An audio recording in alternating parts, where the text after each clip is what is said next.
Okay, in this lesson, we're going to continue learning about the keyboard. If you don't already have all this filled out, you need to go back and find the 2 lessons that help you with all this so that what we're about to do makes sense, okay? All right, whole step, super easy definition. A whole step is 2 half steps. Okay, super easy definition. The trick is understanding it, okay? Many of the times it's super easy, but then when you get around the natural half steps we talked about last time, you got to really watch out. So let's take one that's just kind of a pretty straightforward one. Let's come back to our F to G because we've talked about that a lot, okay? So F to G would be a whole step. F to F sharp is a half step. F sharp to G is a half step. So F to G would be a whole step. So you have one note in between, half step to half step, whole step. Okay, so G to A would be the same as well. G, up and back down, or G, half step, that's a whole step, okay? Now, what about G sharp to A sharp? G sharp to A sharp, you would have the same thing.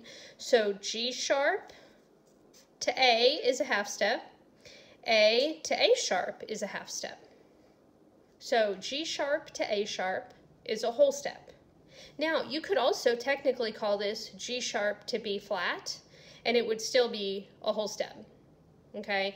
But so if that was the question, but usually we kind of think A flat to B flat, G sharp to A sharp, that kind of thing. But often, I mean, it's definitely possible that you would see G sharp to B flat, okay? And still, it doesn't change the keyboard layout no matter what enharmonic you use. There's some other stuff in music as you get farther into it where that makes a difference, but not on half steps and whole steps, okay? All right, now let's look at one that has a natural half step involved. So let's look from B to how would we get a whole step above B? Okay, how would we get to a whole step above B? Well, B to C, that's a half step. C to C sharp, that's a half step. So that means that going from B to C sharp would be a whole step. B to C sharp would be a whole step. So it's not always going to be a sharp to a sharp or a flat to a flat or a plain, a white key to a white key, a natural to a natural. It could be a B natural, a plain old B, to a C sharp. It could be, look right here, you've got an E flat to E is a half step, E to F is a half step, so E flat to F is a whole step. So that's why these natural half steps are super important. Sometimes you get lucky. G sharp to A sharp happens to be a whole step. G to A is a whole step. A to B is a whole step. But anytime you're involving an E to an F or a B to C, you have to be real careful that you're actually getting a whole step in there, okay? All right, the next one that we're going to do is a tetrachord, okay? A tetrachord is a 4-note pattern, a 4-note pattern consisting, this is kind of a long definition, consisting of, and I'm gonna go and write it out, but it's gonna be small. Whole step,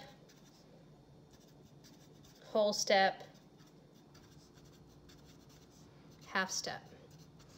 Now, I purposely left room here because I also like to write it as WWH, whole step, half step. A 4-note pattern consisting of whole step, half step. And you might write WWH because it's kind of like a formula type thing, and we're going to use that for the next definition as well, okay? All right, if you didn't get to finish, you can always pause and catch up as far as the writing, okay? All right, so a tetrachord is a 4-note pattern consisting of whole step, half step. Now, tetra means 4. If you've ever played the video game Tetris, tetra means 4. All the block symbols in Tetris have 4 blocks within them, all the patterns. So this is a 4-note pattern in music, and it consists of whole step, half step. Now, there's only 3 here because, let me go and do this with me. Come down here and draw 4 squares. The interval between the squares is going to be whole, half. So even though there's 4 notes, there's only 3 intervals. Okay, so hopefully that makes sense. All right, so we're going to do 2 examples of this. let's do an example starting on G. So in this first square, I want you to put a G. Okay, so let's find a G on our keyboard. Here's a G. We need to go up a whole step. This is kind of like a math problem. You got to just go one step at a time. And if you mess up on the way, it's going to mess up stuff after it. So you want to go real slow and be super careful. So G, we need a whole step above G. So a whole step above G, we're going to go from G to G sharp, and then G sharp to A. That's going to be a whole step. Okay. So our second note here is A. Then we need to go up another whole step. So we're going to go A to A sharp to B. So A to B is a whole step. Now, we only need a half step on this last one.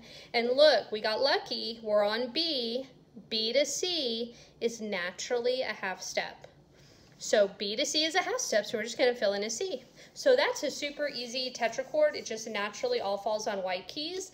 That's why I picked it to do first. There are only a couple of tetrachords that work that way. Most tetrachords are going to have sharps and flats. So this was just a way to kind of get you started and show you that that's possible to not have sharps or flats, but most of them will. So now let's do another one.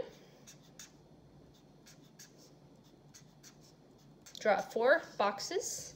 In between, write your intervals, W, W, H. Okay. This time, let's do one starting on D. D is in dog. So put a D in that first box. All right, so find your D. And what I want you to do is I want you to pause the video and I want you to see if you can figure this out by yourself. Because if you watch me do it, it's easy to think you understand. I want you to try to do it all by yourself and be very careful with your whole steps, especially when you're around the E to F area, okay? Pause and then come back. Okay, so hopefully you stopped and tried to do it by yourself. So D, a whole step above D, D to D sharp to E. So a whole step above D is E. Now we've got a natural half step.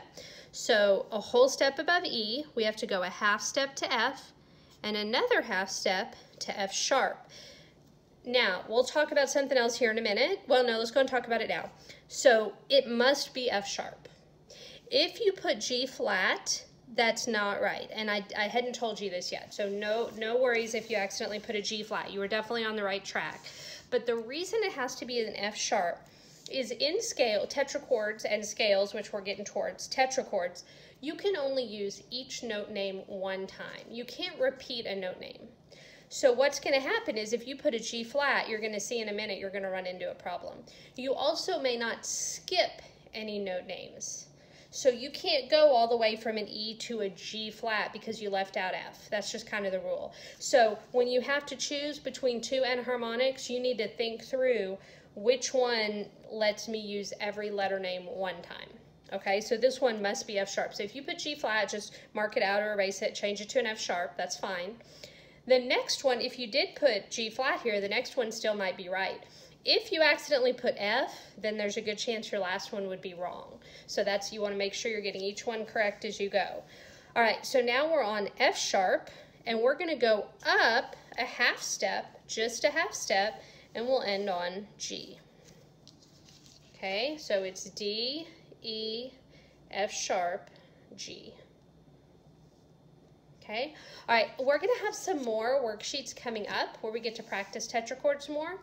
And so we're going to go ahead and stop this lesson here. We're going to have one more lesson to finish off major scale, and then we'll get into some of the other lessons that give you some more practice on actually building out your tetrachords. The link to the next lesson in this video series can be found in the description below.